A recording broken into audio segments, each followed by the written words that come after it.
Hi. Guess what? I have a bonus excerpt for you today, and this one is from the business section of my book. So graceful exits apply to all areas of your life, and building skill around them isn't different whether you're in a business setting or in a personal setting. In my opinion, that is one of the major points of this book.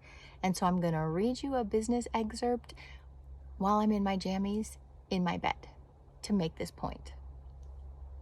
Here we go. The first time I was required to lay off a large group of people, I felt highly intimidated. We had recently acquired a company with multiple offices across the country.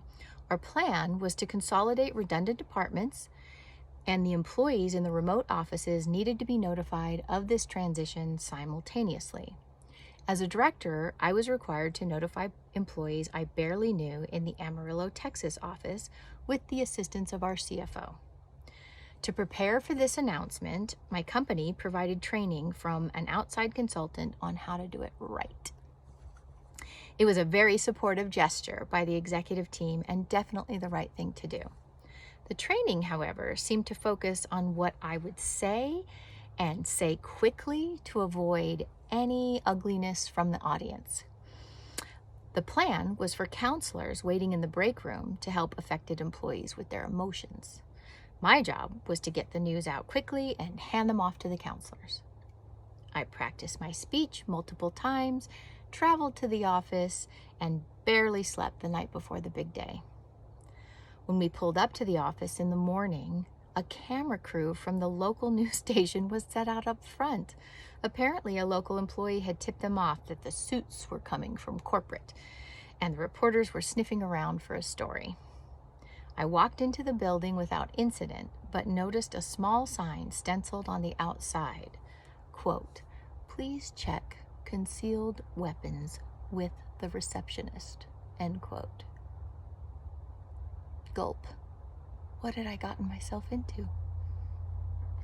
I proceeded to where the staff was assembled, climbed onto the riser set up for me, and looked out on the 80+ faces in front of me. Their faces reflected their concerns, fears, doubts, and mistrust.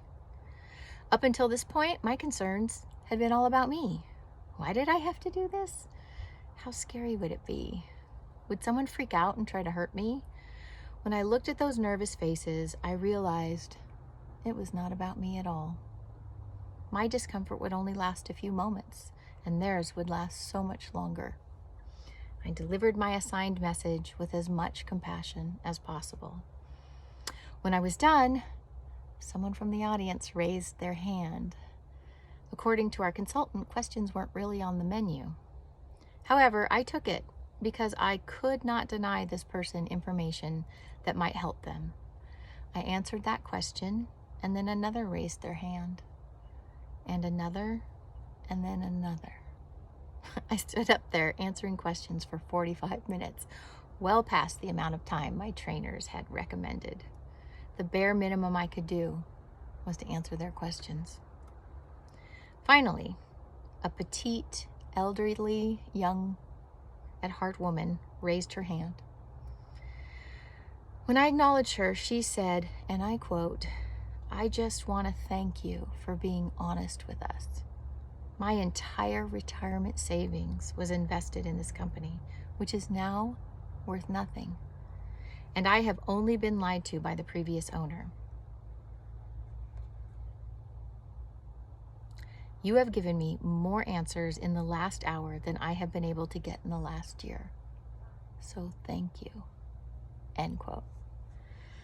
At this point, I knew I had to wrap up the meeting or I would start crying. I thanked everyone and climbed down from the risers, fighting back tears. I am grateful that I followed my instincts that day to stay with the people as long as they needed. And I am also grateful that my company allowed me to offer a generous package to the affected employees that included resume writing services, 4 weeks of notice, job placement services, and severance. These perks allowed me to work side by side with these employees for the next month as they completed their work without incident. The majority found their next jobs in that month, and the rest were well on their way. Consequently, their last days were far less traumatic, a little sad, but no one yelled, threatened, or pulled any guns. Thanks for listening.